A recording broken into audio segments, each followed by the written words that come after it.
Today's guest just sent a shockwave to the British establishment. I'm a little bit busy in Gorton and Denton, pounding those streets, handing out leaflets and trying to get people to vote for Advance UK.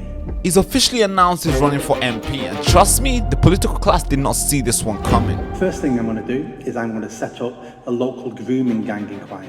Just local. I want to know which officers, which council staff covered this up, ignored it, turned a blind eye. And we'll get that information and we'll get the proof that we've done this. I'll be naming them in Parliament. Is a regular man from Manchester trying to bring serious principled politics to the stage. Because it's not really fair for the public to wait another 2, 3, 4 years before they judge their MP.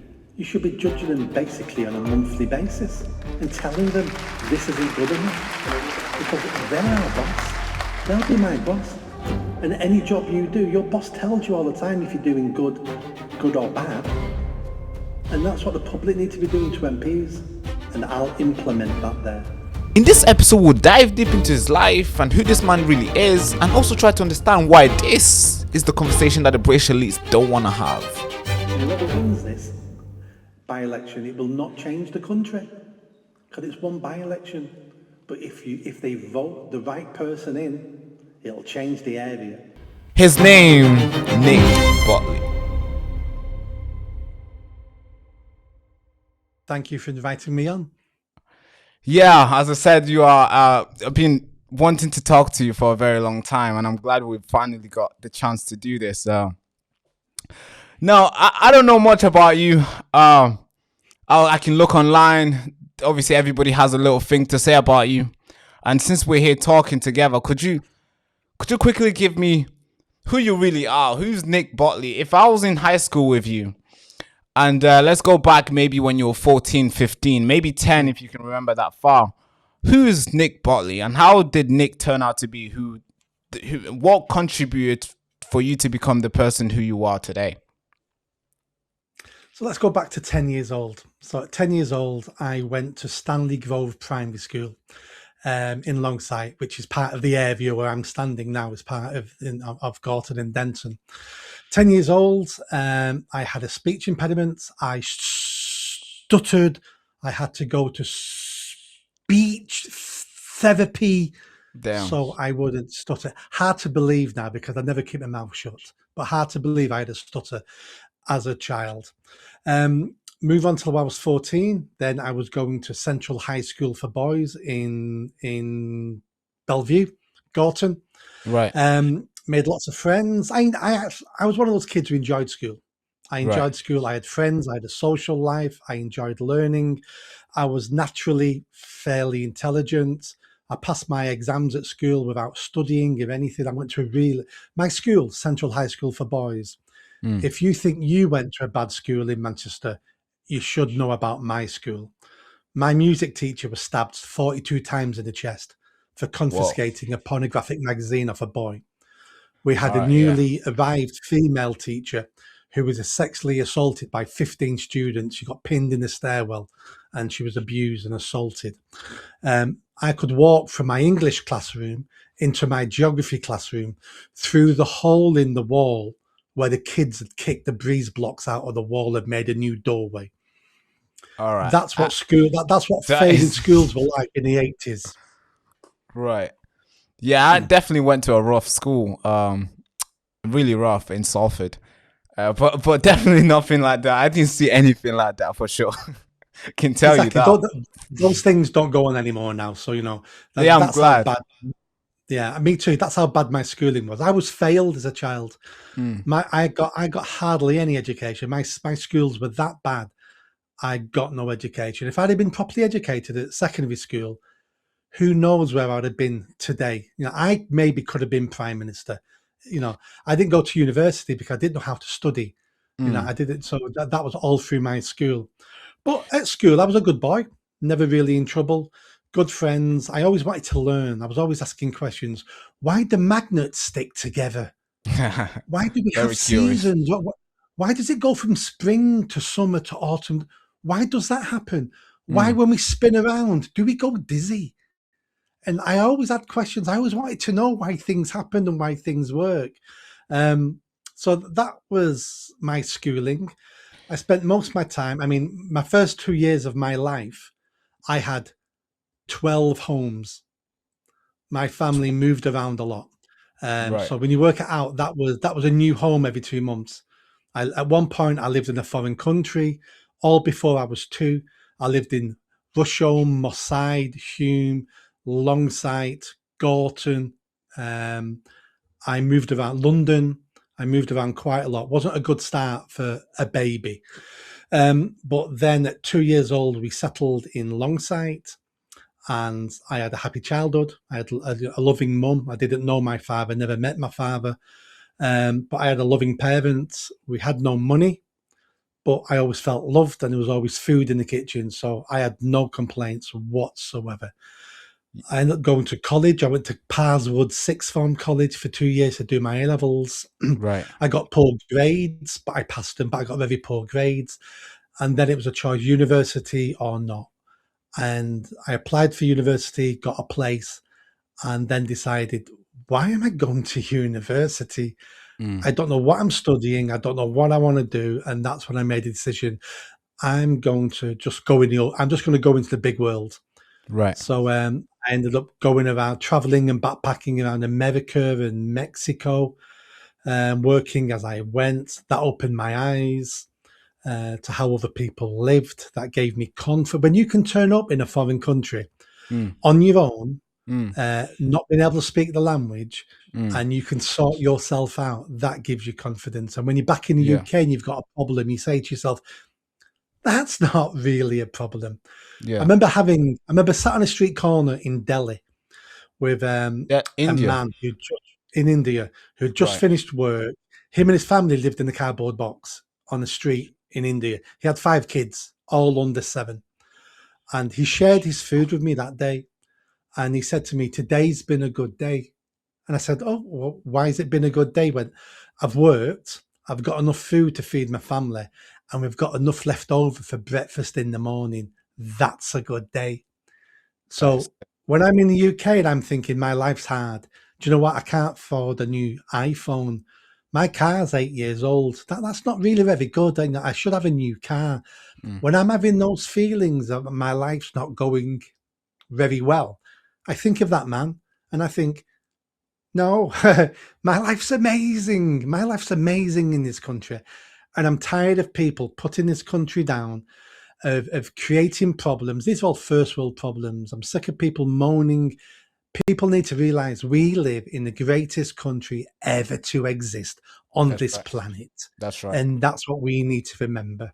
That's right. I definitely agree with that. I think that's something that a lot of people need to start singing more than to Mm, bash it out and to destroying it as they're going along. But just because obviously that's too much information there. I wanna pinpoint where I think is best we dive into. So, when you're young, before college, did you have any sort of aspiration to be who you are today? Well, if you did, okay, that's great. The fact that you had and now you're here.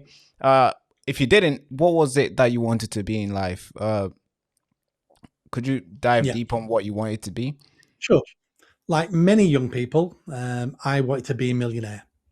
I wanted to Yeah, make that's money, and I yeah, wanted to make money, and I wanted to be somebody. that's right. Um, and I spent my teens and my 20s trying to be Del Boy off Only Fools and Horses. You're too young to have heard of Del Boy.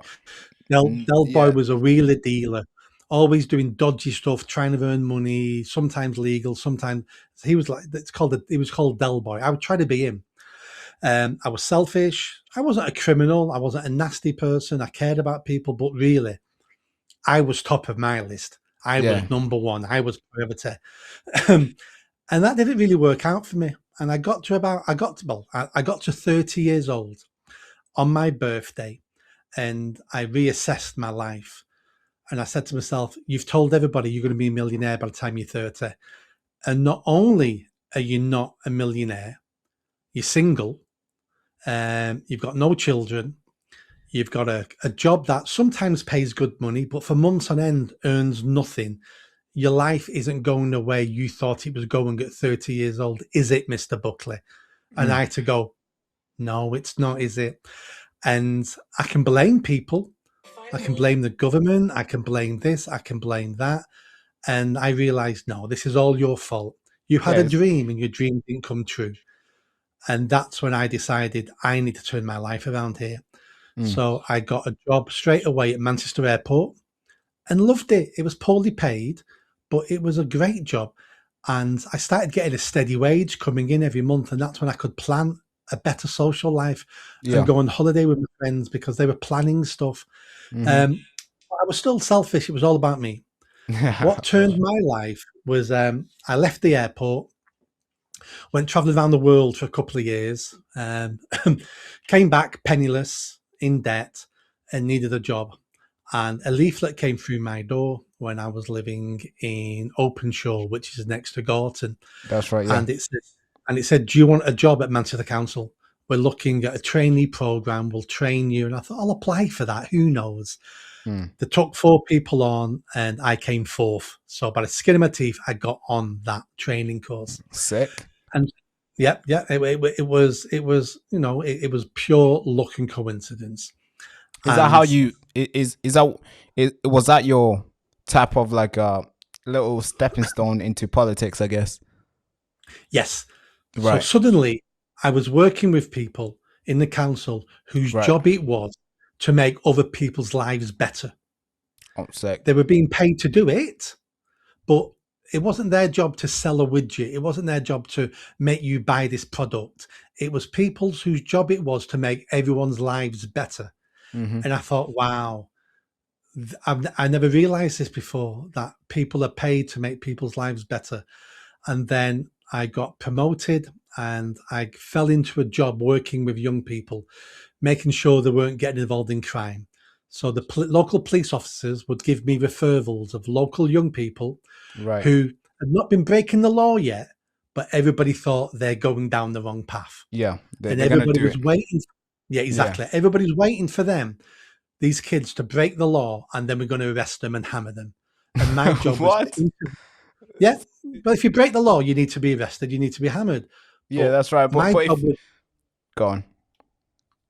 so my job was basically to say, let's not wait until they've broken the law. Mm-hmm. Let's intervene now, and let's put them on the straight and narrow before they've ruined their lives and before right. they've created a load of victims in the neighborhood. So I used to make contact with their parents and say, this is not a police investigation. Can you come to the police station and we need a chat about your child? Basically that. The parents would turn up, mostly single parents. That's a big issue now in our society. Yeah, And which I we're would gonna sit there. dive deep into it. Yeah, absolutely. We need to. So I would sit mainly with the kid and the mum, and I would say, I'm not accusing your child of anything because I've got no evidence, but I'm being told your child is beginning to go down the wrong path, and I'm here to help. Do you need help with parenting? Can I refer you into any support? And then I turn to the child. What are you doing in your life? And they'd come out with excuses, not me. I say, whoa, whoa, whoa, whoa, whoa. I was you 20 years ago. I come from the same streets as you. I had the same life as you, same single parent as you. Don't give me BS because I'm not here for that. Do that Right. to your social worker. Do that to your probation officer in a couple of years' time. I'm not here for that because I'm telling you, if this carries on, we're going to come down on you like a ton of bricks. And if we start arresting you, there's things we can do, you know. We can evict you and your mum from your house if you cause too much trouble. Did you know that? Did you know that your behavior can have your mum evicted and your 6-year-old sister can be evicted because of you? And I just Yeah. gave him the right act and told him their actions have consequences. And I interviewed and did that with maybe 1,000 young people. And Wow. only two of them carried on being a problem. And we had to go to court with them. Because nearly every parent would say to me, once I leave here, I'm going to deal with my child.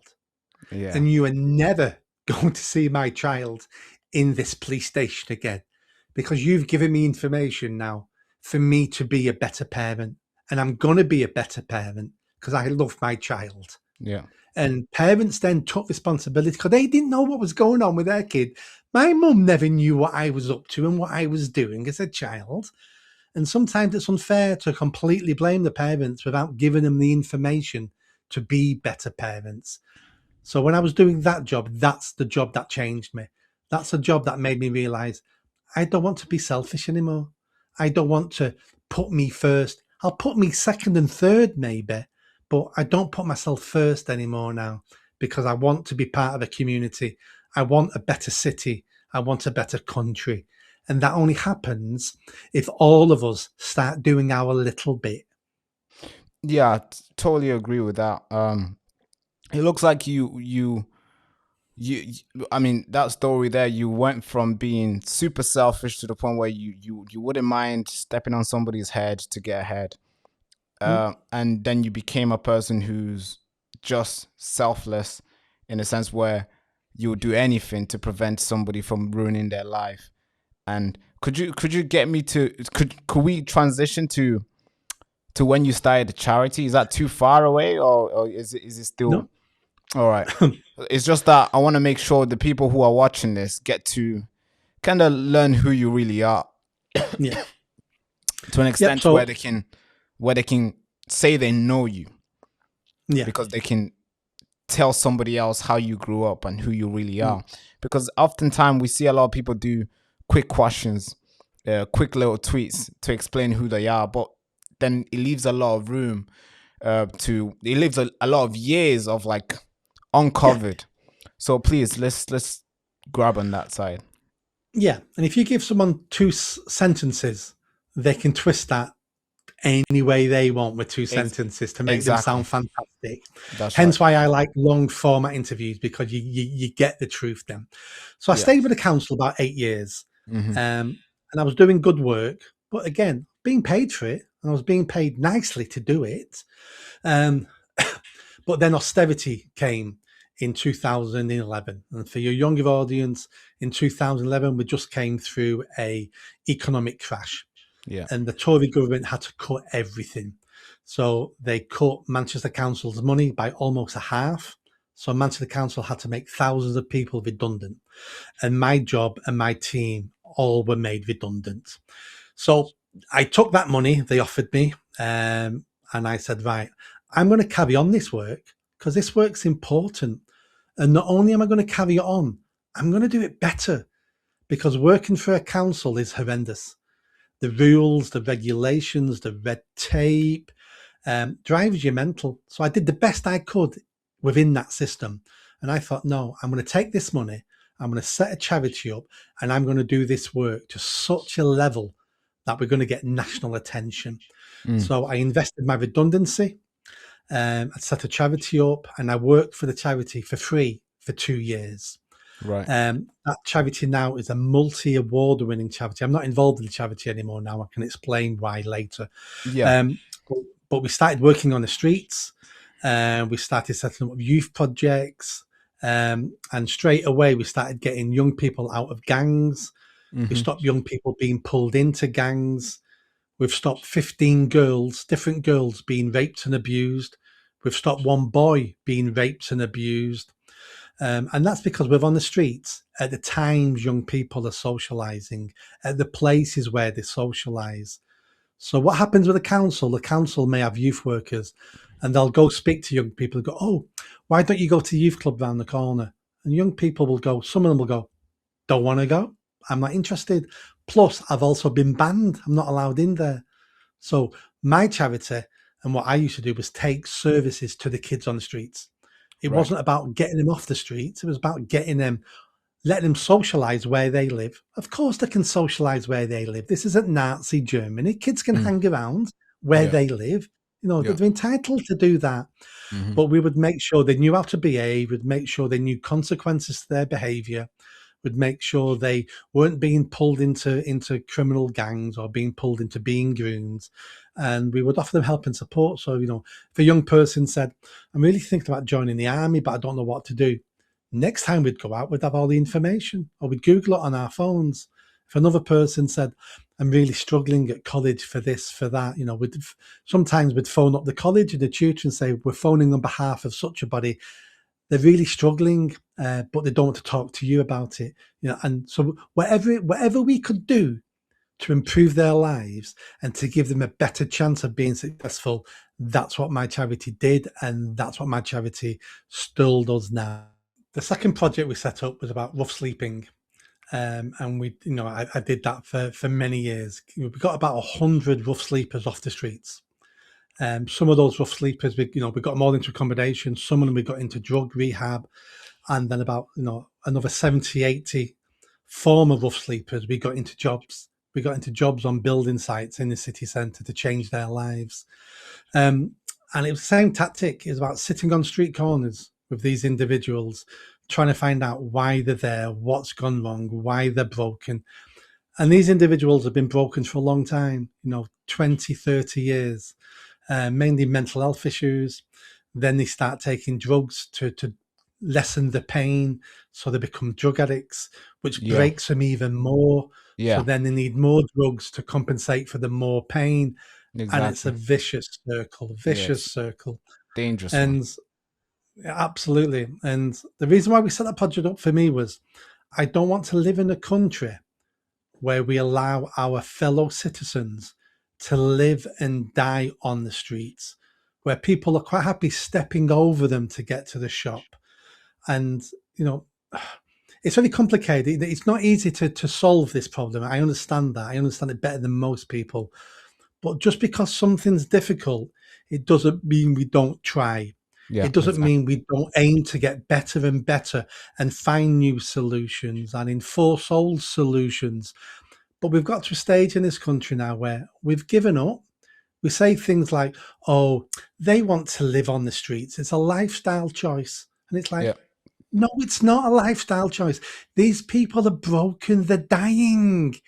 And you think they've chosen to die on the streets? No, we just need to be better. And we need our public services to be better and offer better services, because at the moment, this is across the country, councils will go to rough sleepers and go, this is our project, do you want it? And they go, no, thank you. Okay, bye-bye. It's like, is that it? Is that all you're going to do, is offer them something? They're too broken to understand they need something.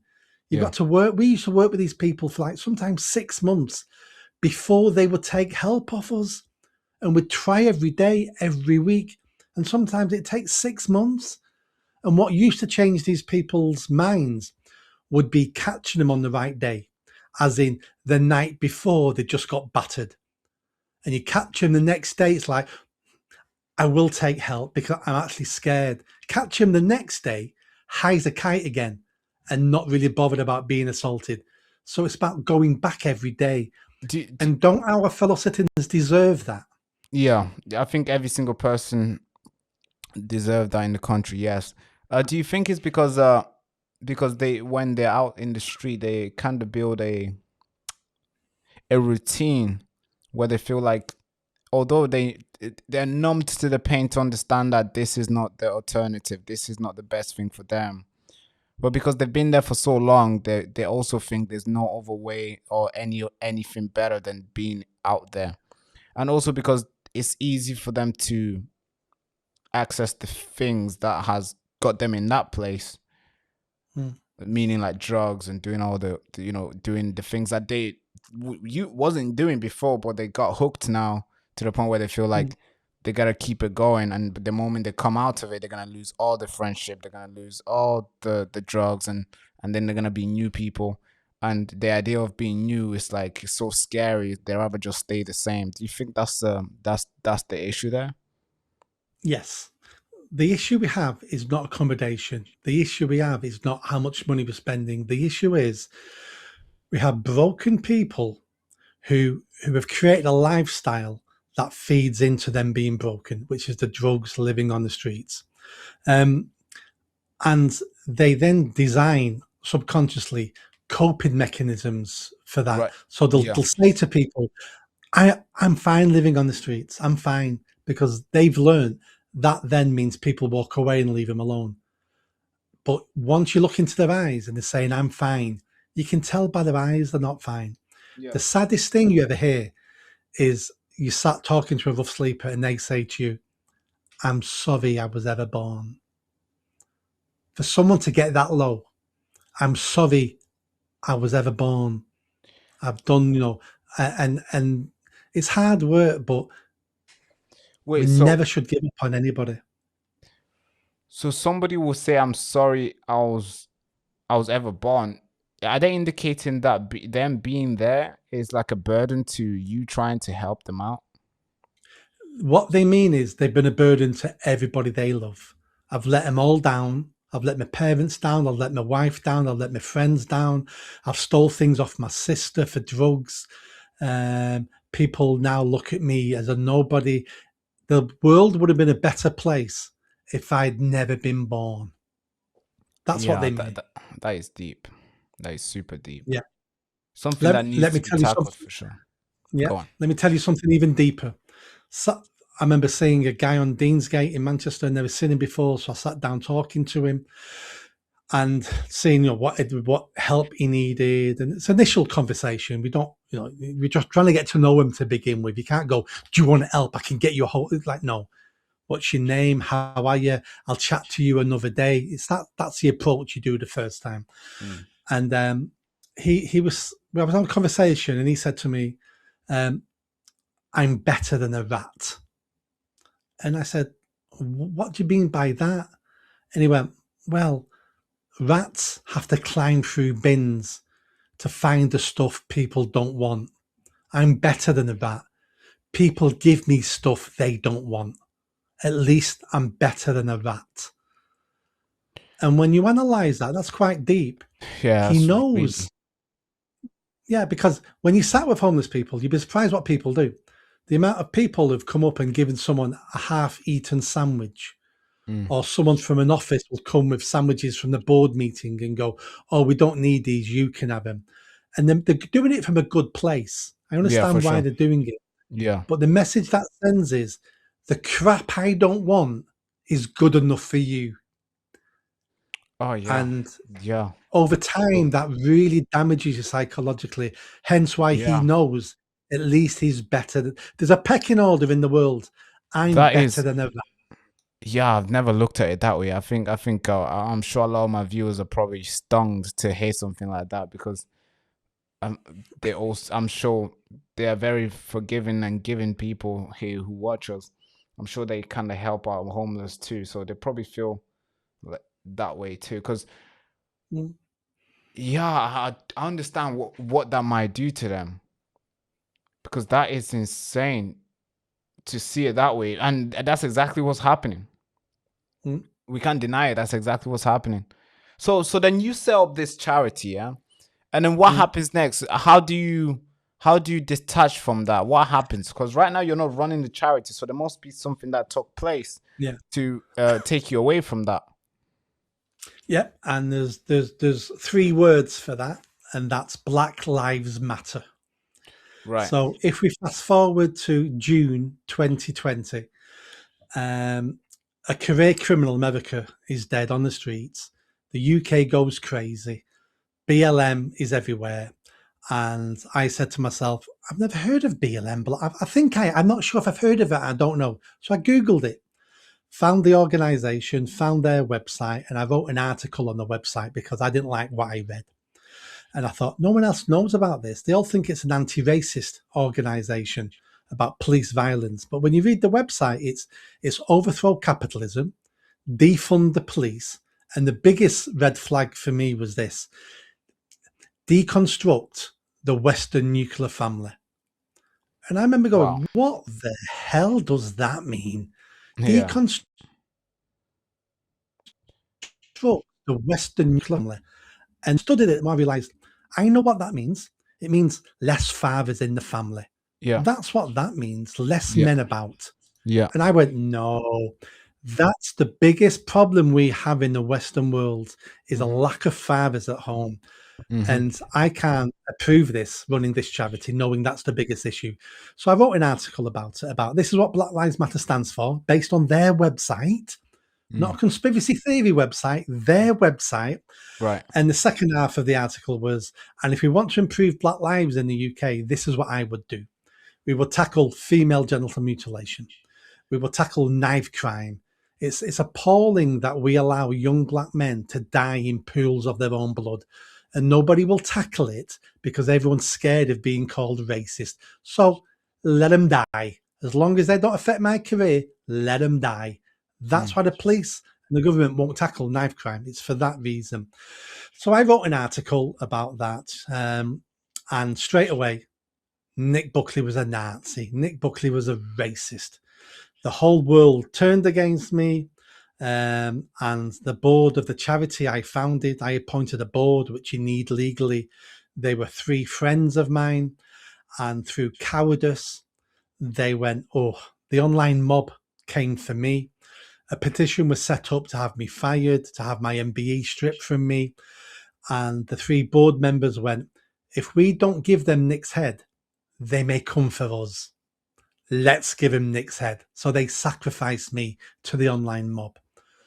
What they should have realised was, I'm not going to take that lying down. I've had a gun pointed in my face.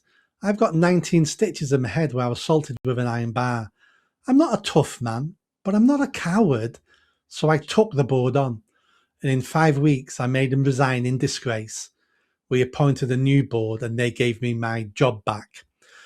And that sounds like a victory, but it wasn't, because within 6 months, a year, I had to resign from the charity because children in need, the local councils, the local housing associations who are funding all the projects all said, we're never funding this charity if Nick Buckley's involved because he's still a racist. So I had to walk away from the charity to save it. And that was an easy thing to do. The charity does great work. It was never about me. So that politicized me then, because I said to myself, if this can happen to me, it can happen to anybody. And not everybody will be able to fight back. And not everybody will have the luck. I got lots of luck. The Mail on Sunday did a piece on me. The Free Speech Union took up my case. I got lots of luck to fight back and be vindicated. Right. But most people haven't got that luck. So I need to carry on fighting for them. Because the issue we have in our country now really is about fairness. We don't live in a fair country anymore now. I don't like the word equality. And I definitely don't like the word equity. I don't like them because me and you will never be equal for many reasons. You know, we'll never be equal. But you know what? Things can be fair. So let's have a fair society as opposed to an equal society. And a fair society to me is where everybody gets a chance to do what they want, live the life they want, go for opportunities. That's a fair society. But we haven't got that now. So, and the irony is, go on. The last point is, the irony is, roll on 6 years, and everything I said about Black Lives Matter, everybody says now about Black Lives Matter. And that's the irony. That organization changed and ruined my life. And now everybody agrees with me that they were a nasty, racist, Marxist organization who, I didn't know at the time, involved in major fraud. Right. We're gonna dive deep into, especially the knife crime. I think let's do that now. So knife crime, you see, there's a lot of people who, well, a lot of guys. Personally, myself, I've known a couple guys, not a couple, I'll say one, who from Mustin, who was stabbed in 2000 and I think 2022 or 2023. Yeah. And I also know of a guy who I knew who's serving life in jail because, you know, he went out there and stabbed somebody. So I know a couple of people who have stabbed each other, who some of them are in jail for life and some are dead. So I understand how dangerous, how serious this knife crime really is. Now, you mentioned that the police, the reason why they do not want to tackle the knife crime is because they're scared of being branded racist if they approach it in a manner where it needs to be approached as. And you mentioned that they rather save their jobs than to be called racist or than to actually do the job. Could you dive deep on that? Because obviously that was just a statement that you made. Could you tell me more about that? And is there any sort of credible stuff that you've seen that suggests so, not just an opinion? Of course. So our knife, I mean, we've had a knife crime problem for a while. It really ramped up after 2014. Why 2014? Because the Tories, Theresa May, heavily reduced stop and search. She said to the police, it is a bit racist to be stopping young black men, so let's heavily reduce it. So they reduced stop and search. What happened? Knife crime took off. More young black men got stabbed and died and went to jail. Um, to look at why they're doing it, I mean, let's look at it this way. Why do you think we had 30 years of the grooming gangs where Right. mostly Pakistani Muslim men raped mostly white working class girls and the police did nothing? They did nothing because they don't want to be called racist. It would affect their careers. So if they're quite happy turning a blind eye to the mass rape of little white girls, do you think they're going to turn a blind eye to young black men stabbing each other on the street? Their careers are more important. That's the police side of it. But the police will do as they're told by politicians. But the politicians also don't want it happening because every time they try to do something, they're called racist. They're scared they're going to lose votes. Yeah. And what we need to do to solve this problem is a major part of it is stop and search, but to get over being called racist. Because I've spoken to lots of mums and dads who have lost children, who are scared of their children being stabbed in the future, Yeah. and even the parents who are black are all saying, "I want more stop and search. I'd rather my son gets inconvenienced a little bit than him being lying on the floor bleeding out." And the way we stop this and the way we stop the word racism being politicized is we need to go to every local area, every community. When we have every year we have local elections, we need to have a referendum in every local election that asks people, do you want more or less stop and search in this neighborhood? And if the people vote for more stop and search, which they will, Yeah. Exactly. then when the police are accused of racism, the police go, no, the people who live in this area by a Vote democratic for it. vote have asked us to do more stop and search because they love their children. So Yeah. we're doing what the public are asking us to do. There'll be a couple of race baiters in the area, Yeah. Of people course. who make money sowing division, and they'll say, oh, it's racist. And we'll just go to them. Well, the people in this area, mostly black people, mostly whatever, they voted for this. So we're Yeah. just doing what we're told. We need to get the Yeah. politics out of this because young men are dying. Yeah, true. I totally agree with that because a lot of black parents for sure would agree that we need to stop every single person, young, black, white, Asian, and we Mm, need to stop and search. Yeah, I'll prefer somebody stopping me, regardless what how I look. If I'm wearing a mm, tracksuit, if I'm wearing a suit, I'll prefer them stopping me. And I get inconvenient and I'm like, oh, I'm in a rush, blah, blah, blah, and give them a mm. little thing.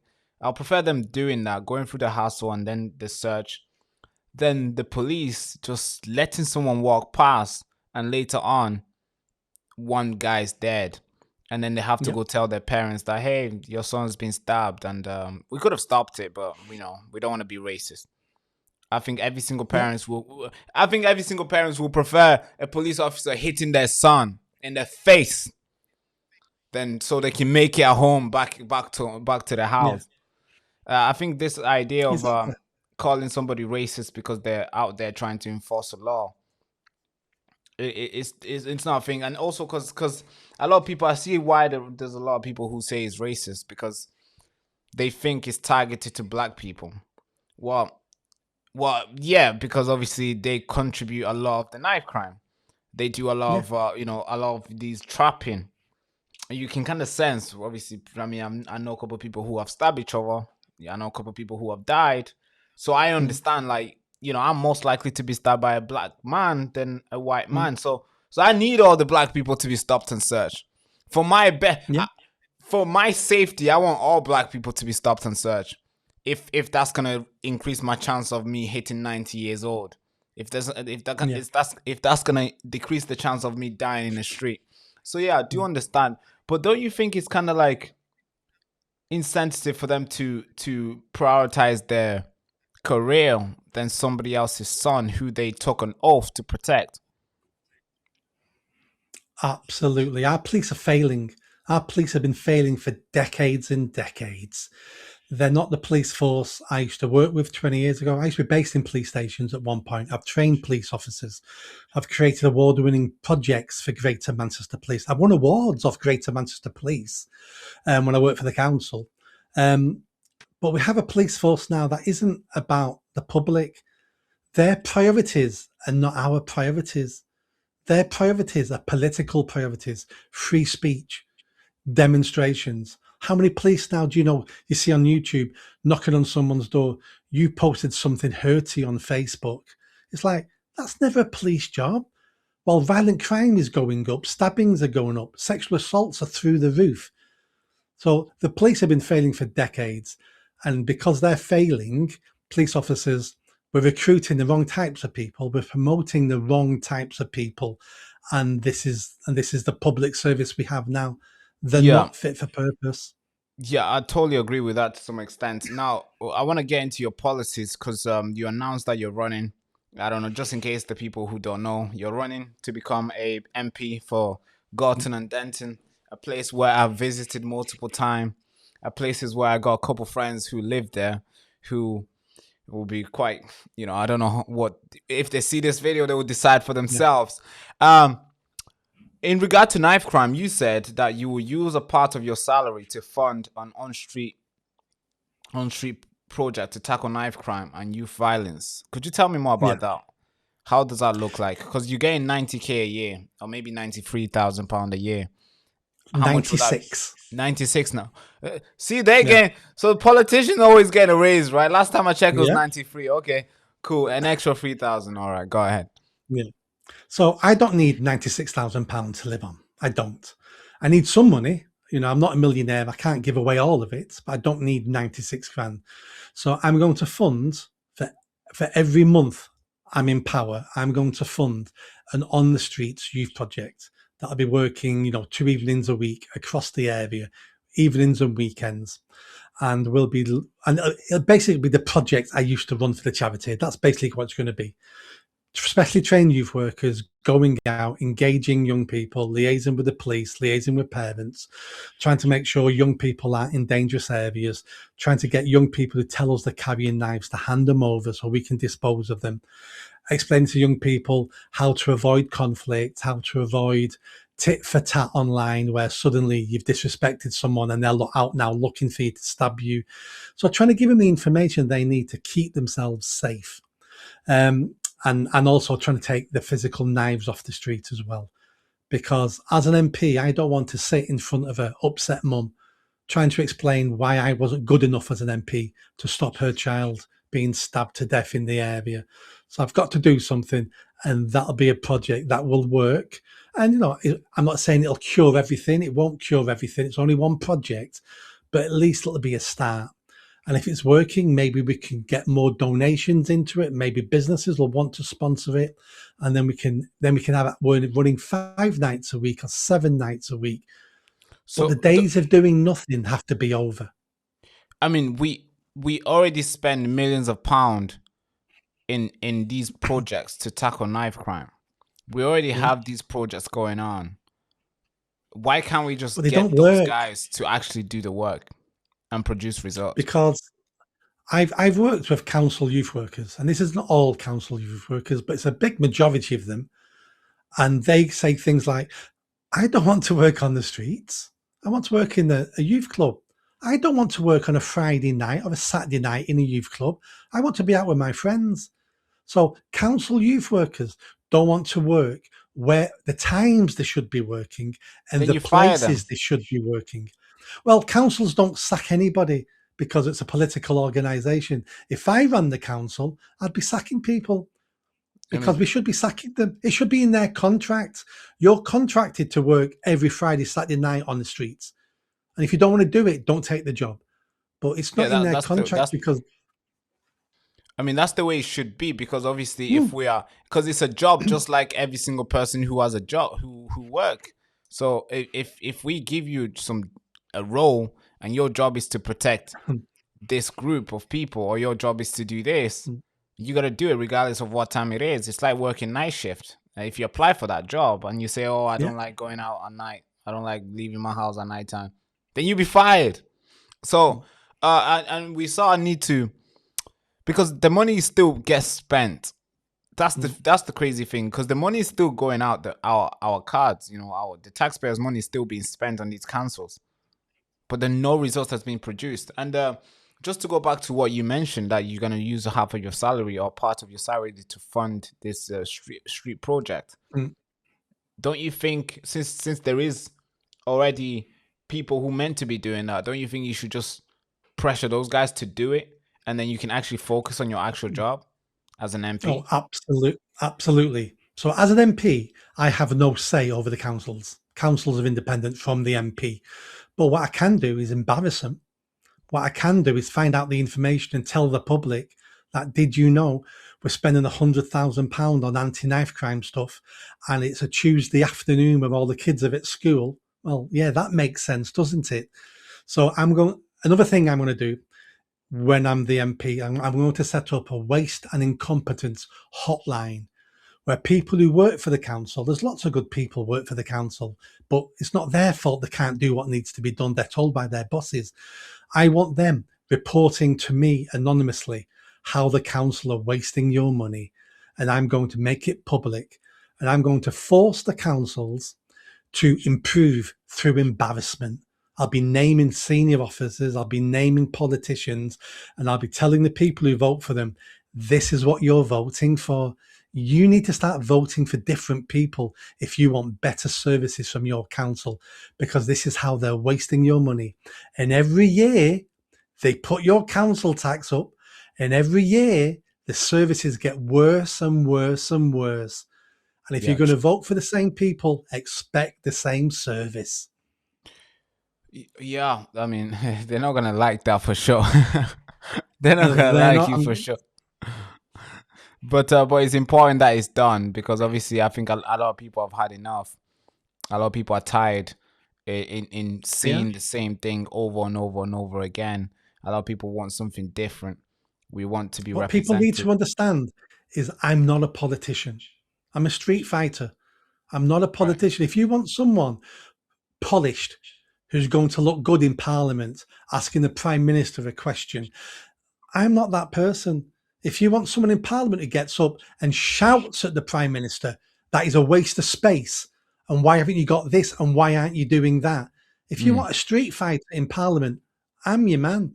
If you want an MP that will fight for you, who will take the police chief constable on, which I've done many times, complained about the police and put complaints in about the police incompetence. If you want that, I'm your man. If you mm. want someone to take on the council, the leader, and tell them they're incompetent and tell them they're wasting millions and they need to do better and they need to listen to the people. If you want someone doing that, I'm your man. But if you want airs and graces, and if you want me saying please and thank you, and you want me having cups of tea with them in offices, so and maybe I can get him to do a little bit, I'm not your man. I'm a brawler. I'm a street fighter, and I'm going to fight for you. And you need to understand who you're voting for here. Right. So you mentioned that you're not a politician. I just got a graph here of you've been running for as an independent, or maybe as a you've run for independence 3 times. You ran in Yep. 2018 local election in Manchester, Deansgate.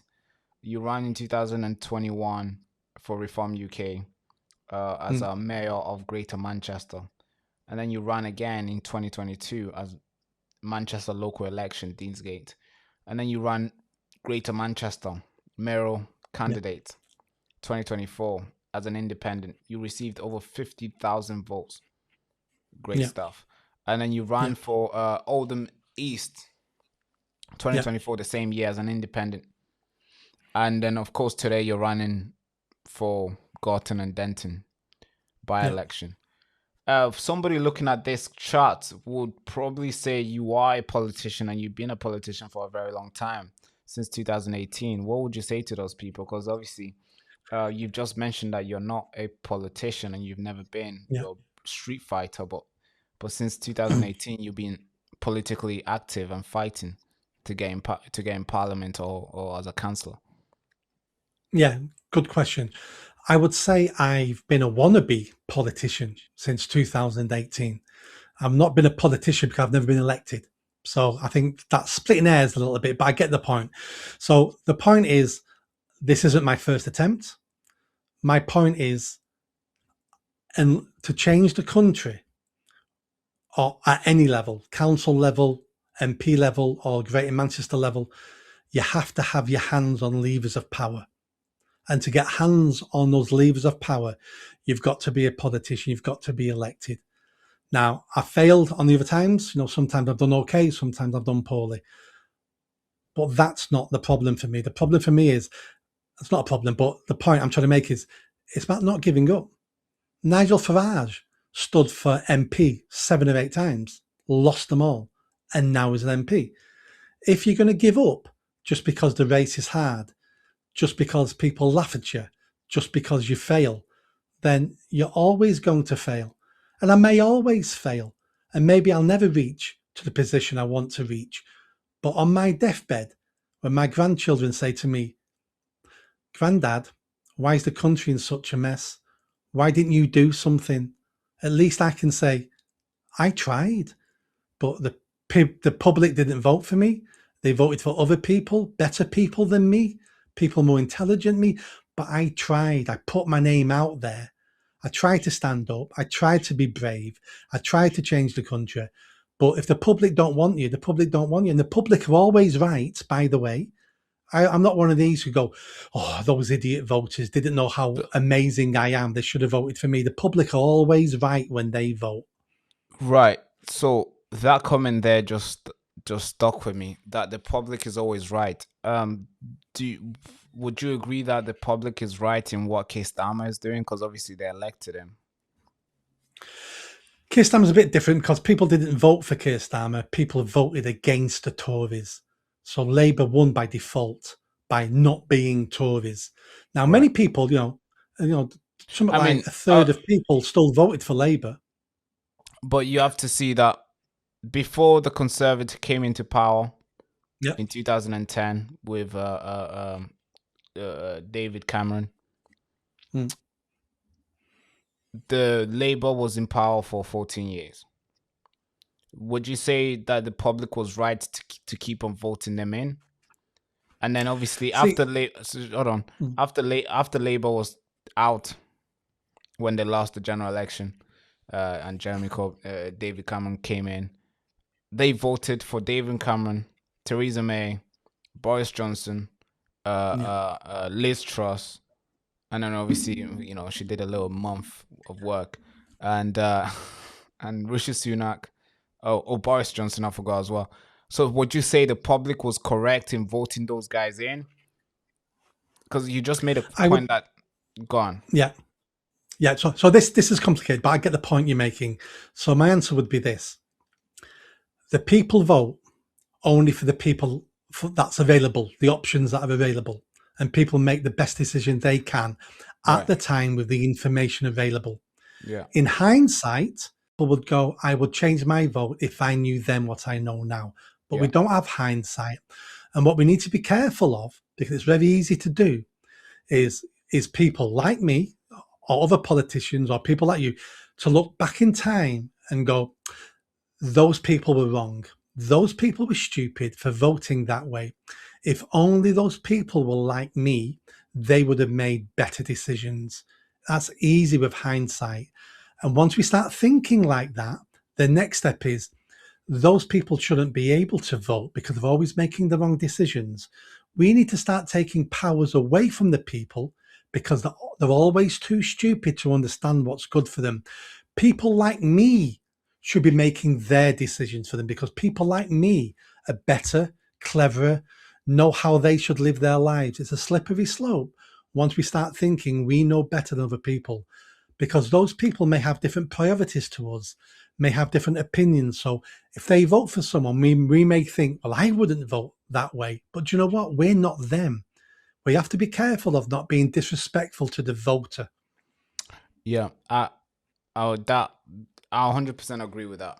I think every single person sees the world in a different way.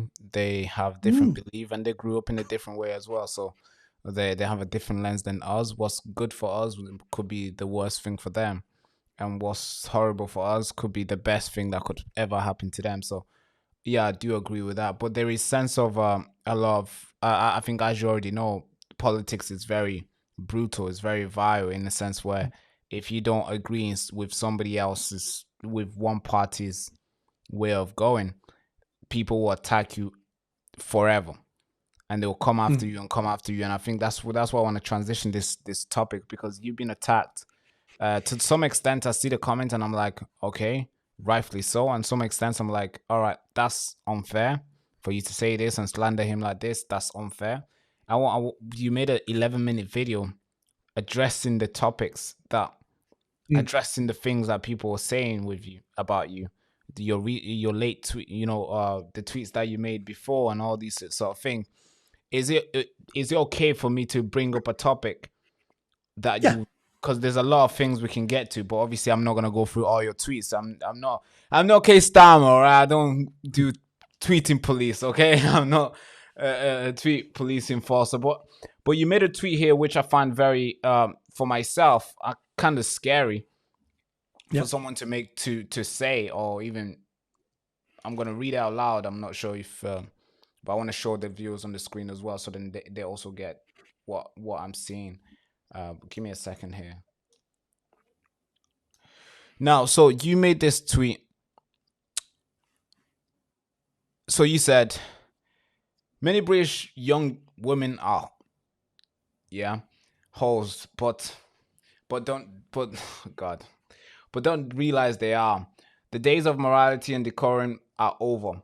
They make poor wives, poor mothers, and they also contribute to the idea that all women are easy and can be abused.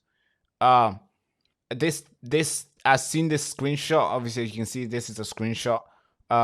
Obviously, I was not able to find the actual tweets, which I can see more context to it, seeing what you were talking about, who you were responding to, and you can tell that there's a link, there's a response link. You can see that there's a thing that you were responding to or retweeting to. Could you give us more context on this? Because given that you're going to be representing a lot of people, I think when people see this sort of tweets, they kind of get off guard and they're thinking, all right, what is this guy doing? Why did he say this? And then when they see it, when they see the date and the date says May 2025, that's literally 10 months ago or 9 months ago. So could you break that down for us, please, if you can, and why Sure. And it's public? Yeah, and I'm glad you raised it, because that tweet out of context looks awful. What I'm discussing there is OnlyFans. What I'm discussing is the promotion of OnlyFans to our young women in our society. Right. It wasn't that long ago, 20, 30 years ago, that most decent people were against promoting pornography, were against prostitution, promoting it, and were against over sexualizing our girls and our young women. We've lost all that now. So there I'm discussing about how every week there's a national newspaper doing a story about, oh, this secretary, this police officer, this businesswoman has now given her job up and now she's an OnlyFans model. They're not models, they're prostitutes. And we keep promoting this to our young women, and it's damaging them and it's killing some of them. And I've spent my life trying to protect girls and women, and I'm not going to sit back and watch the over sexualization and the prostitution of them without speaking up. Everybody else seems to be in favor of prostitution, seems to be in favor of OnlyFans. Let me make it perfectly clear. I'm not, and I'm going to speak out about it. And let me give you a couple of examples here, because some people, older Bill, you've got a younger audience. So let me give you two examples. The first example is Coronation Street. There's an actress, former actress in Coronation Street called Helen Flanagan. She married a footballer. She's not in Coronation Street anymore now. Yeah. And she's wrote about when she was 16 years old, Coronation Street over sexualized her on the screen. They had her with her underwear on. Every picture, she had loads of cleavage. She was 16 years old. And the storyline was her having an affair with her school teacher. And in real life, the actor was 37, 38 years old. They're having to kiss on screen using tongues, all acting. And he was a nice guy. He's not a perv. He's acting. She's 16. And she said that's damaged her. And she over-sexualizes herself now all the time because that's all she knows how to do. And she blames Coronation Street for doing it to her when she was 16. Yeah. That's wrong, and we should have stopped that. Another example would be Britney Spears. Britney Spears now Yeah. she's had a breakdown because Hmm. she's been sexualized since she was 16, you Yeah. know, and we've damaged her. And Yeah. all the Really bad. feminists and all, yeah, and all the girls would be clapping, going, "You go, girl, strong, independent woman." I'm going, "No, you're not when you're a prostitute. Let's stop turning our women into prostitutes. It's not a lot to ask." And there's that many porn stars online on YouTube, former porn stars who have done videos crying. "I'm sorry I've did it." All that's online now forever. Yeah. My Yeah. Once you children, post my it, yes. children, yeah, my children are at school coming home crying, saying, "My friends have seen my mum doing the most horrendous things." Some of Oh them are yeah. saying, "I'm not having children." They're on antidepressants, they've got, they're all messed up. So I'm trying to have that conversation. I'm trying to out that. I'm trying to protect women and girls in my country. And guess who the baddie is? I'm the baddie. I'm the sexist pig.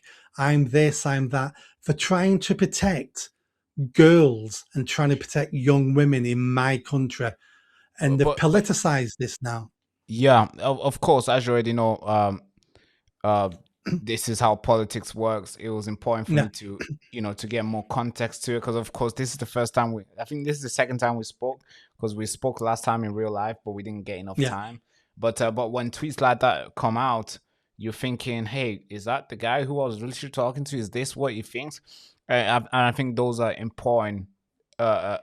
These are important questions to ask because when yeah, voters of see course. these tweets, because there is a lot of girls in Gotten. I mean, I've gone to Gotten before. I mean, Gotten was a place where I used to chill. So when young girls see this thing, they won't even want to listen to you because obviously looking at that Mm, without any context, you instantly think this guy is obviously a horrible person. So that's good that we clear that out. Now, there's a lot of people who are running in Gotten, not just yourself. There is obviously yourself, Nick Botley. There is Matt Goodwin, who's obviously famously mm, known for joining Reform UK and turning from a professor to become a guy who now wants to run. There's Hannah Spencer, who has made a lot of noise on TikTok.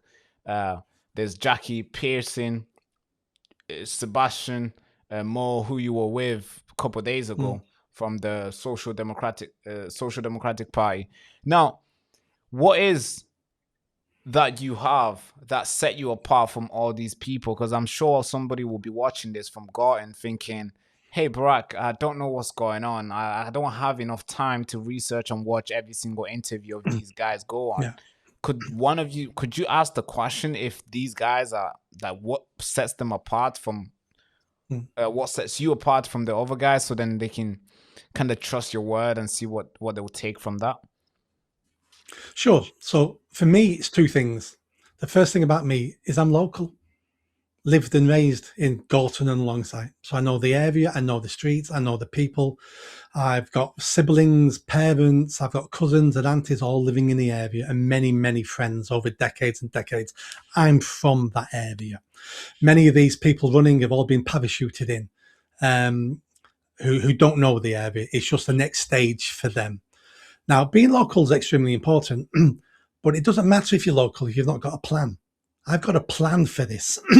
And some of the other candidates have got plans, but their plans are national. The Green Party will be talking about net zero. We need to do more for net zero.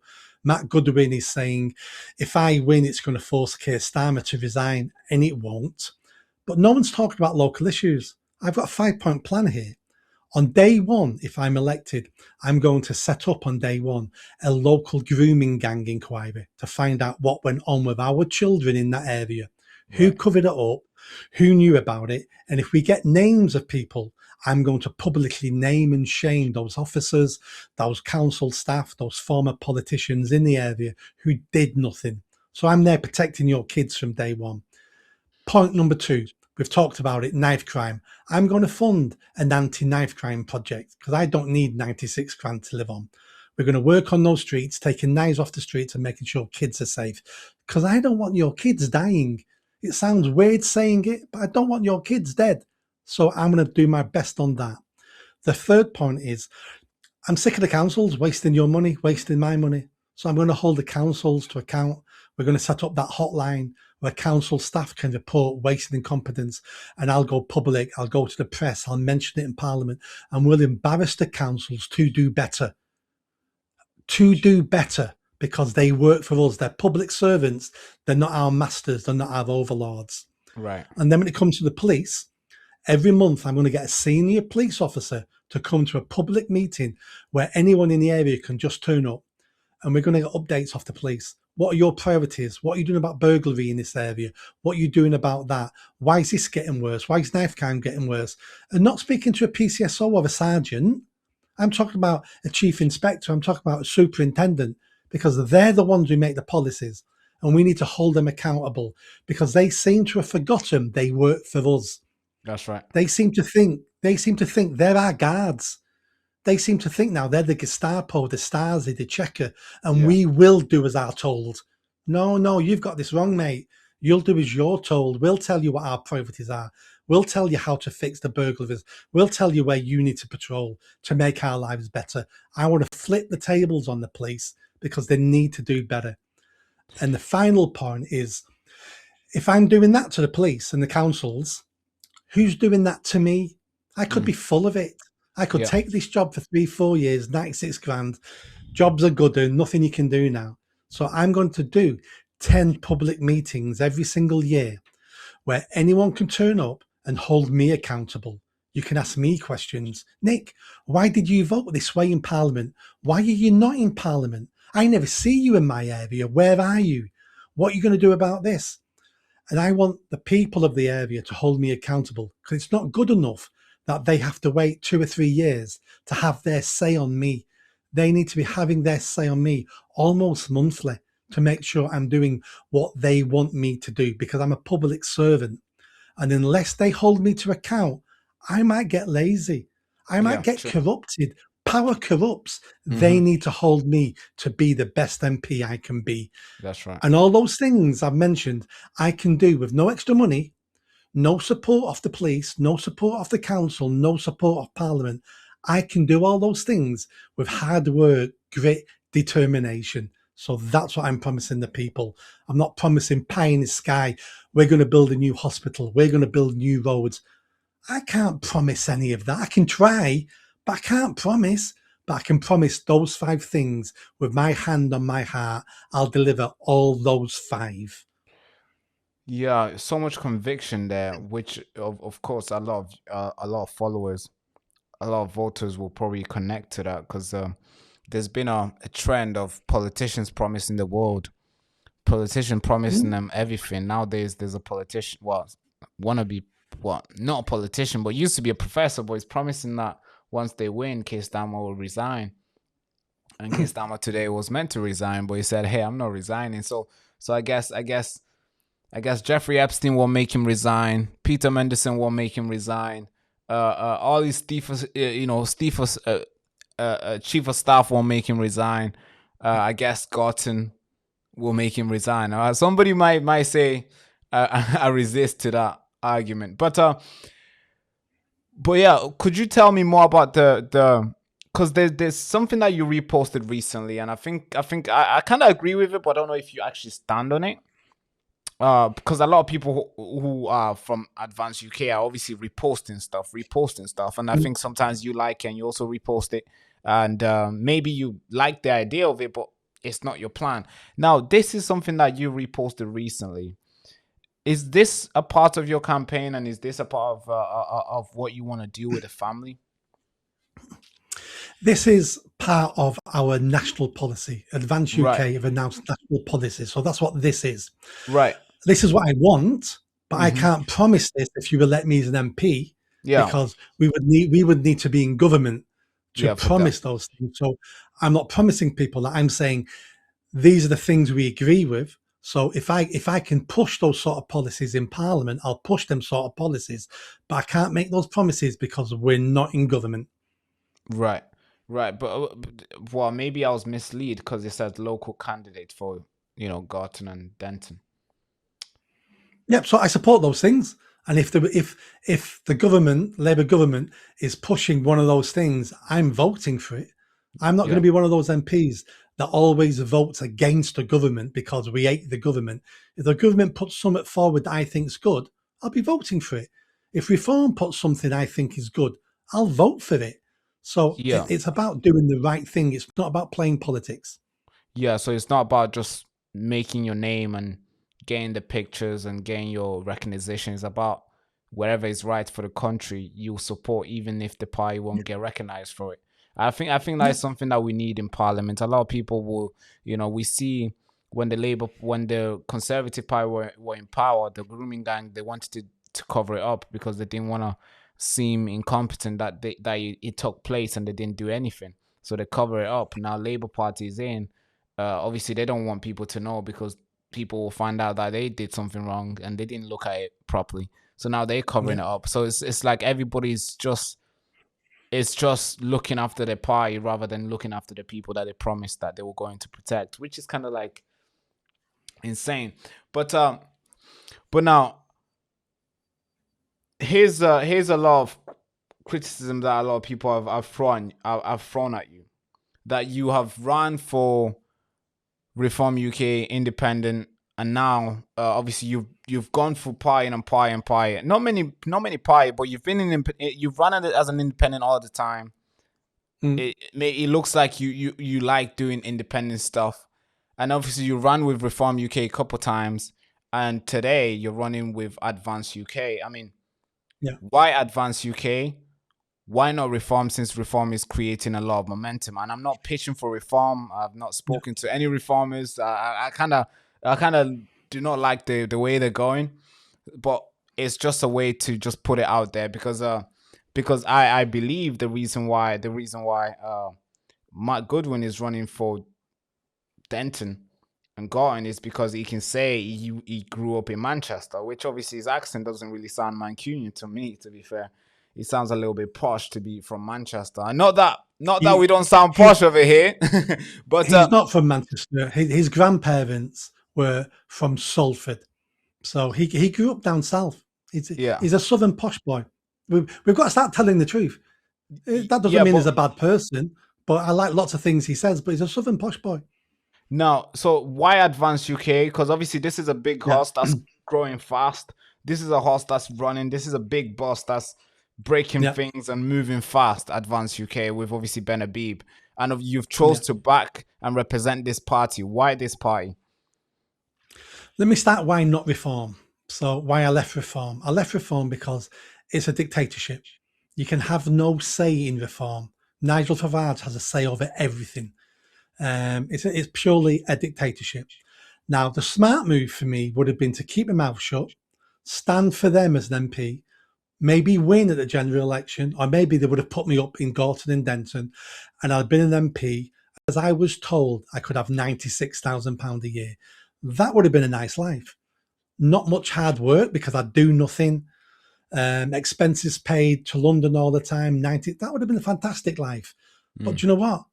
Doesn't improve the country, does it? So I left Reform because Reform are not good enough. Reform are turning into a different version of Labour and the Conservatives. Reform are full of Tories. Why Yeah. wouldn't we just like the Tories? Right. So then I left Reform and wasn't going to join any more parties. I thought, I've had enough now. I'll stick with Independent. And then Ben Habib set up Advance UK. And I looked at it and I thought, this looks a lot better. And if I want to win an election, I'm going to need a party behind me and I'm going to need some money. Because when I ran for mayor as an independent, I had to take £25,000 out of my pension to Right. fund the campaign. And I can't afford to do that again.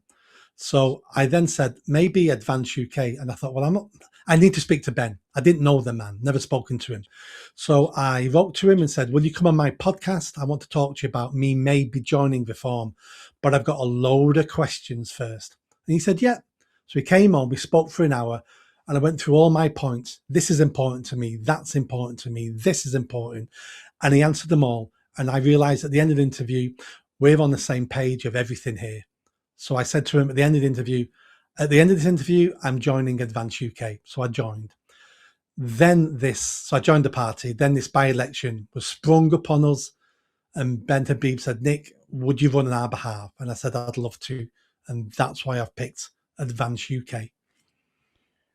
Right. Okay. So it was more of like there was no place for you then, in a sense where every single party was not the one for you. Because obviously, Ah, maybe the yeah. Tory, you didn't look at the Tory, no? And No, it no, looked no, no. like advanced. Oh, Yeah, or I maybe let looked me at the just throne ask. because they were different. All right, let me just ask it this way. Um, Advanced UK came at the right time when the Mm, country needed it the most, and you were there, and that's why you're yeah, representing it. Is yeah, that a fair assessment to have? it's spot on. All right, perfect. Just wanted to kind of understand, because there's a lot of Mm, people who have an opinion about people who join parties, and oftentimes those opinions are never dispute, and that people just take it as like facts. And it's good that you've just cleared that out. Now, here's a question I want to ask you before we move into the questions that the viewers might have. mm, So what's the because I've not been in Goring for I don't travel that much. I've not gone to Goring since 2024 free. mm, Yeah, that's how don't go there anymore. There's a lot of there's a lot of perceived problems. One might say it's a little bit scary. For mm, me, going there, I never used to go there alone. There's a lot of youth who have a lot of energy, and they will do anything to that they consider fun, and usually it's like too violent. Um, there's a lot of the area. Most of the area are not clean, in a sense where there's too many things outside. You can see beds outside and all these crazy stuff mm, outside. I don't know if you know, but when you walk around Garten, you kind of see that a lot. So that needs obviously taken care of. But what in your from what you've seen, and from what you obviously you have more data than me on this mm. topic, what would you say is the most urgent problem issue that Denton and Gorin is facing, that National Party have been ignoring for a very long time? And could you get on that for me, please? Because Yeah. So let's split the area in two. Let's talk about Gorton and then let's talk about Denton because they've got two different areas and two different right, priorities. And the priorities I'm talking about will be what people have been telling me over the last week or two. So in Gorton, pardon me, you're spot on.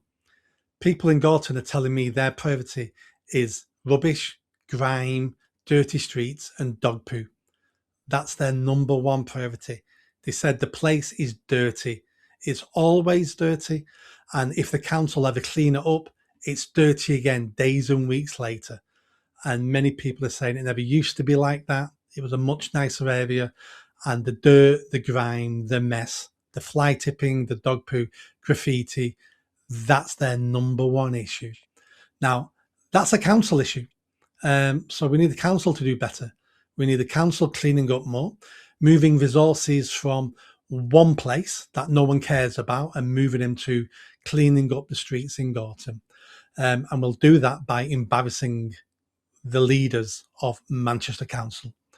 When it right, comes to Denton, people I'm speaking to in Denton, their two priorities, and that came about equal, speaking to people, is mass immigration and the grooming gang scandal. right, That's what people are telling me on the street, that their concerns. The grooming gang scandal, I can do something about from day one because I'm going to launch a local inquiry. We're going to have people speaking to victims and we're going to be investigating all that. The mass migration problem is a national problem. Only right. governments can deal with that. Not much I can do there. Yeah, true. Obviously, the grooming gang is something that you can touch on a little bit, but obviously you can't go full on, since K Starmer is holding on hard to his resources, and you can't Mm. resources that we obviously pay him to have. Now we got a couple questions, but obviously before we wrap up, I think we got like 20 minutes, so maybe we can get a couple questions from the viewers. But one question that just came through, it says, please, will he try and end the horrific universal credit, and try to allow legacy benefits to If exist you and can hear me, remain? I can't hear you. It's all... Can you hear me?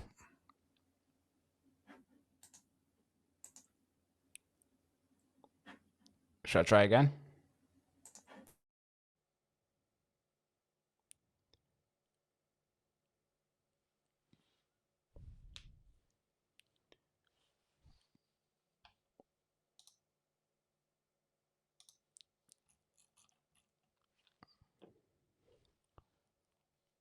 Hello? All right, hold on. I think it's frozen. Give me a second, folks. I think we've lost the signal is dropping again. I think we've lost him. Hold on, let me just give him a text.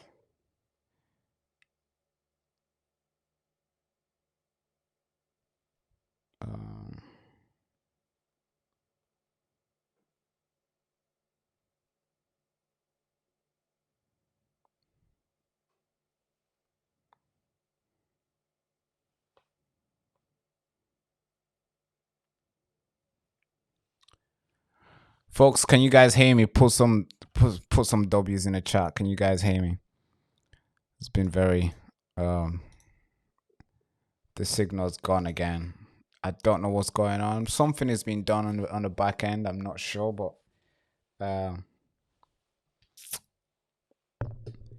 so he's frozen.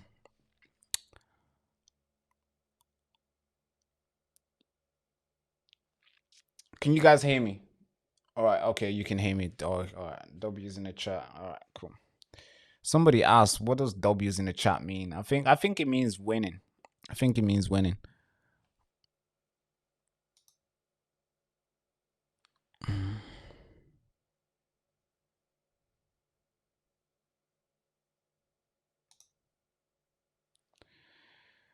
Oh God. Folks, it's not easy to do this. The signal I generally think something is being done in the background. And maybe this might be conspiracy or something, but I think something is happening to the stream because everything is so smooth. We got the strongest Wi-Fi in Manchester. I can brag about that. We got the strongest Wi-Fi in Manchester, but somehow something is going on, and it's just it is it. You know what it's doing? It's stopping the recording, and then it's stopping the stream. I don't know what's going on. Something is happening, bro, because we're sending a clear signal to YouTube, and then YouTube probably rejects it, and then it says that. So don't know what's going on. All right, it's back on. It's back. I'm gonna explain to you what's going on. I hope I'm wrong, but I think something is being done in the background. But let's get him back again. Hello. Hello, I'm back. Yeah, don't know what's going on today. The live stream is just this is the third time this has happened.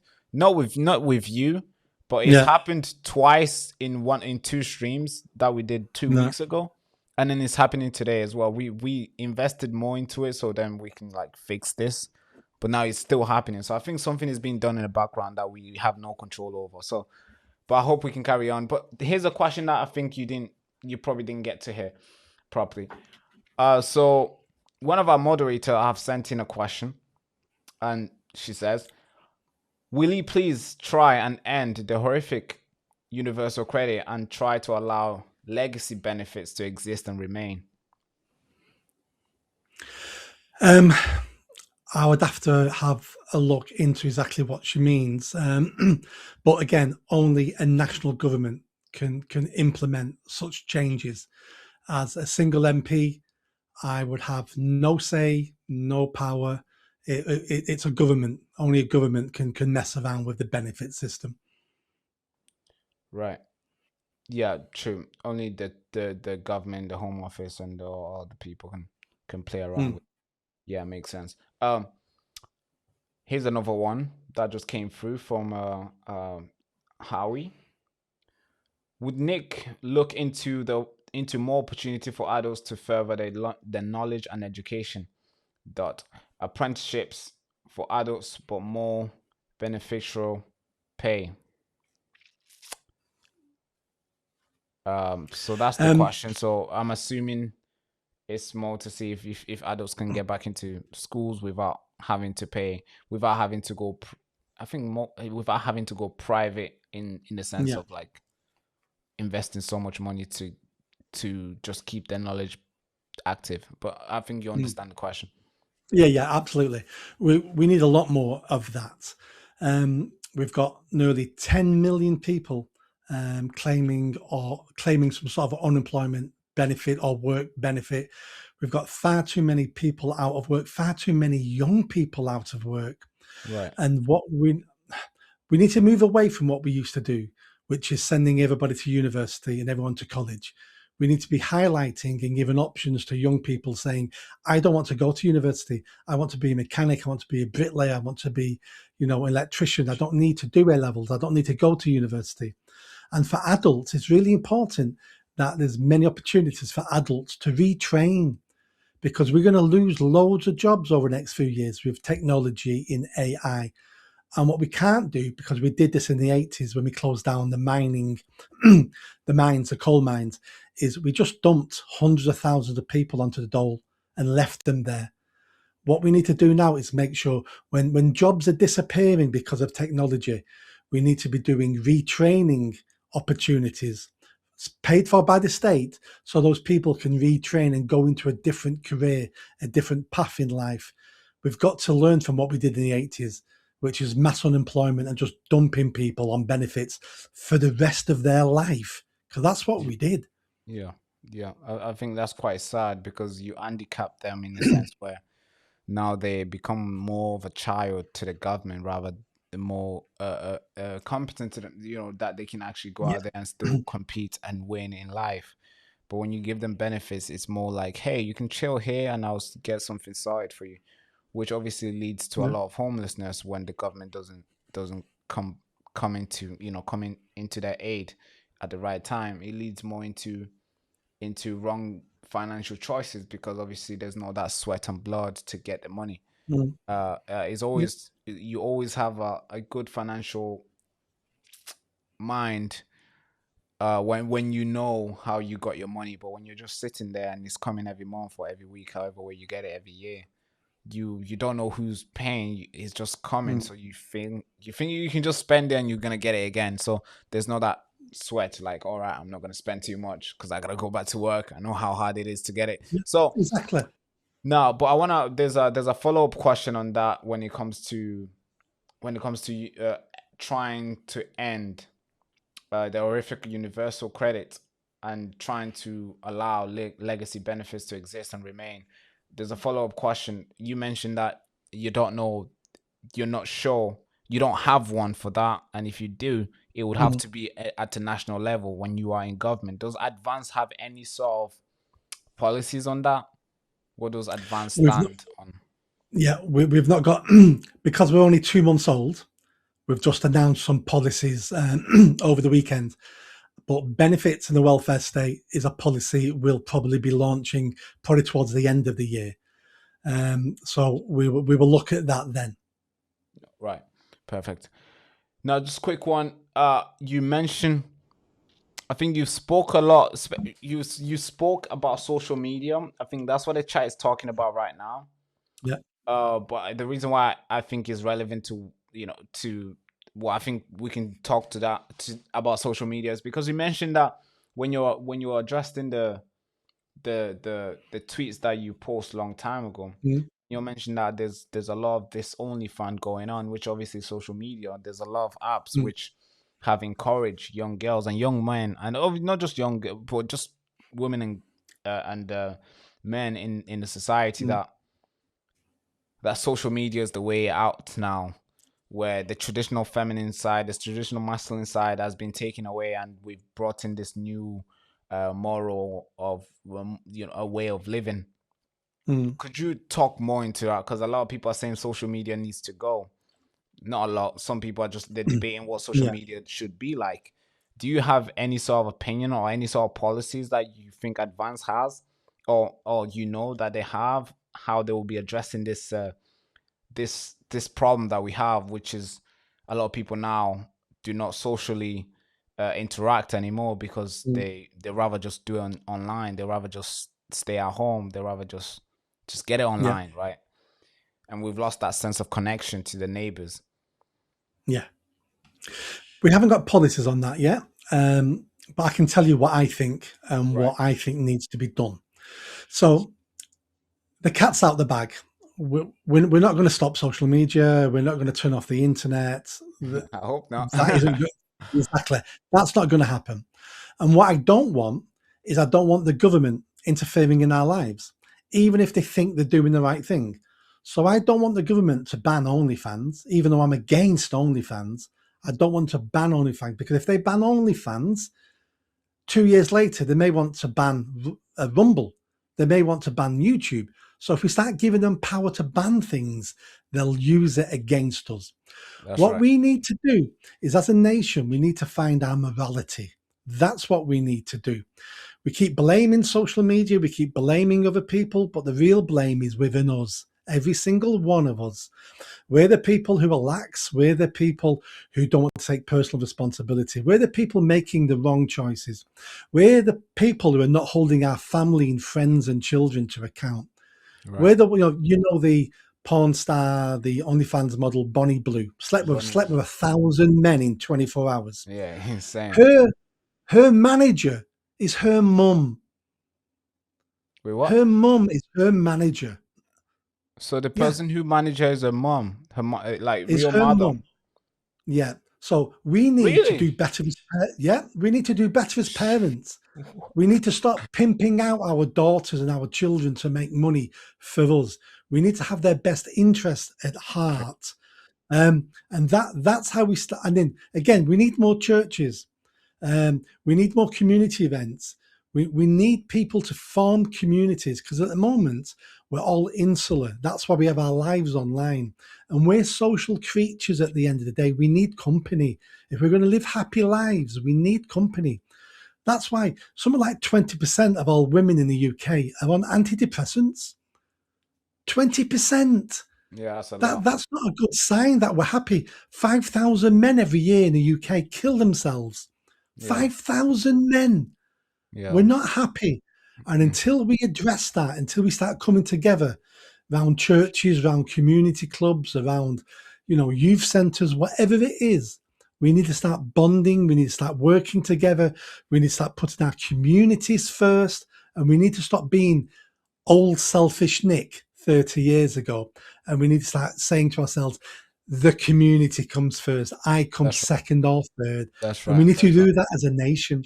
That's right. Yeah, I totally agree with that in the sense where we can't be banning stuff. We can't be banning, although I don't like OnlyFans, I don't think we should start banning, because as soon as we start banning, where else that the government, will not ban? They might want, they've tried to ban X. They're literally investigating X. Once they banned X, where are you gonna? I think X and maybe Facebook a little bit, but not too much.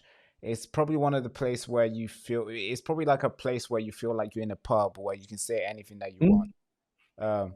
But once they remove that, since we don't do social, we don't interact socially outside anymore. Since obviously a lot of pubs have been closing, and if they remove X, I mean, where will we be? Are we gonna just tune into GB News? Are we gonna just tune into to shows who are owned by people who also don't have the best interests at heart for us? So that's the thing. But it's been very, very good talking to you, Nick. I think since you're in Manchester, I'm in Manchester as well. I think we should link up one time and we can do something, in real life as well. What would you say with that? I think Absolutely, not a problem. Perfect. Now, a viewer who has been very, very engaging in the chat has a question. I think is important. I asked you this question. So he's I think out of everybody in the chat, he's been a guy who has supported you throughout the chat, I have to say. And it is asking more from you. He wants more from you. He wants you to win. He's a super advanced UK member, I believe. Now he's asking whether if Tommy Robinson will come out to your aid in a sense where they will push you further, because Tommy Robinson endorsed Mark Goodwin, maybe because obviously you were not there, your name was not there yet, But obviously, as you already know, it's very hard to take endorsement back, because obviously it shows people that you're not, you're making reckless. I mean, you're Mm, jumping ships all the time, and especially when it's like a by-election, somebody to be an MP, you can't just be switching aside, and you confuse mm. your followers. Does Advance UK or yourself think or believe that Tommy Robinson might come out in support of yourself to win the by-election in I'm Gorton? I'm hopeful. Right, Tommy Robinson knows of me. We've chatted a few times. right, Um, Tommy Robinson is his own man. Tommy Robinson will make the decisions that Tommy Robinson think is best, as we all should be doing. There's no point following people blindly just because you're on their same side or the same party. We all need to critical think about what's the best for ourselves and our country. I'm hoping Tommy Robinson does come out and support me. We've got a lot in common, when it comes to the grooming gangs. He's been proven right on many, many things. And Reform don't even want him. Reform don't even like him. It's something I hope that happens, but no one's going to pressure Tommy Robinson to change his mind. Only he can change his mind with different information, and we'll wait and see. perfect. Now, just so I let you go, because obviously you got a lot of things to do. Everybody wants your attention, and I'm really thankful for the last 2 hours we've spent together. Any message for the viewers at home who will be receiving this? Still standing on the fence, still not convinced, still Mm, thinking that you running is a way to split the vote and give the Green or the Labour Party another chance. Those guys who are yeah, very critical on you, is there any, and also those guys who also love you so much that they don't wanna, they do not criticize or look at any other way yeah, of what you do. Is there any message for those guys, those two groups that I just mentioned? The ones who are yeah, super fans, where they think everything is nice and everything's gonna be easy and you're gonna just go in and win. And then there's these guys who think you running is like the worst thing and the country will be mm, blown up, Russia will come in, Hitler will be yeah, back, or however bad you want to make it. Yeah. Any message for those two groups? yeah. Let's start with the latter first. So if the if Reform win, it makes no difference. Reform have 9 MPs instead of 8 MPs, and they can do nothing, just like they could do nothing with 8 MPs. Right. If the Greens win, they will have 5 seats instead of 4 seats, and they can do just as little, which is nothing, as they could with 4 seats, with 5 seats. It changes nothing in the country because Labour have a super majority. They've got 200 majority. It makes no difference. The only thing it makes a difference is to Gorton and Denton. So the question you need to ask yourself is, who's going to improve Gorton and Denton has the best chance of doing it? It's not Parliament and it's not the council, it's the MP. Which MP do you think is going to work the hardest, knows the area best, and is a street fighter and is going to fight to get you the best deal that they can? That's what you need to think about.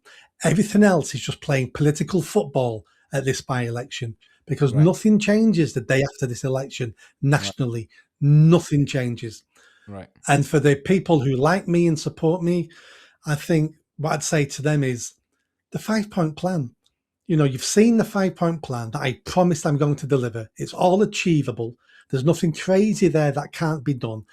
And if we achieve those 5 things, Gorton and Denton will be a better place to live. And if we can achieve these things here, other people around the country will go, why won't my MP give me a local grooming gang inquiry? Why won't my MP fund an anti-knife crime project? Why won't my MP hold the police accountable? If I can do it here, we can open the floodgates to start changing the country at a local level. Nick, it's been amazing talking to you. I can't wait till we see each other, and maybe we can do something in real life in Manchester. But thank you so much for coming on.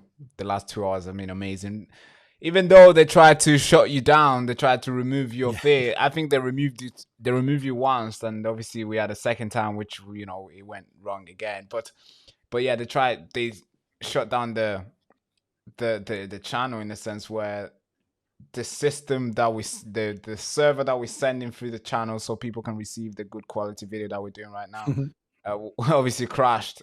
YouTube might be in favor of that, given that once we came back, we basically have 20% of the viewers that we had at the start, which is like, okay, it's a win for them, I guess. But despite all that, you still gave my time. You still gave you time here.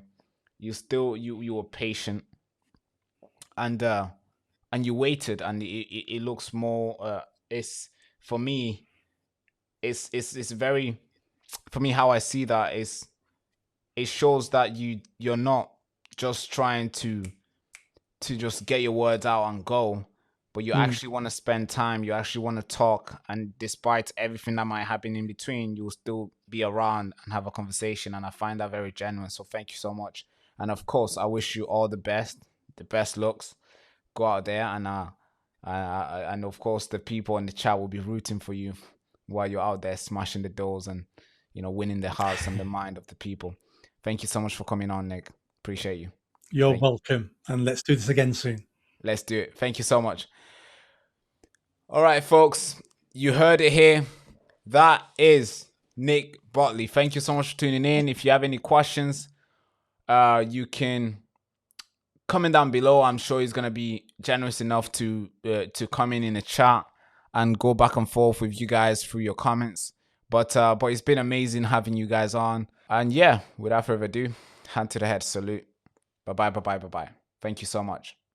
You've been silenced for very long, and every time you try to resist, they put you in jail. For my children. You've controlled your mind for so long to the point where you let them decide what your kids should learn, what gender they will be. And now you've let them to come for the whole nation, destroying what Britain once stood up for. They use this media machine not to report the facts to you, but to tell you what to think and what you should do. Always be careful. They're hiding the facts behind the noise, and they're recruiting pedophiles to tell you how to behave. And these politicians who meant to protect you, they're out there smashing your head on the ground. And no jail time for them. This road we've been on has been very dark for a very long time, and it's time to shine a light on the truth and advocate for justice. We the people make the nation, and if we don't stand up and advocate for justice, then we certainly won't make this nation great again. So we have to create a place for that, a place that can contribute to a more informed society. And that place is Next Frontier Media. Attention. This is not just a normal t-shirt. This is your battle armor in this war against lies and manipulation and deception. And when you wear this t-shirt, you are not just making a statement, you are drawing a line in the sand. And you're saying, I will not be silenced, I will not be bought, and I will not be steered. Every thread in this t-shirt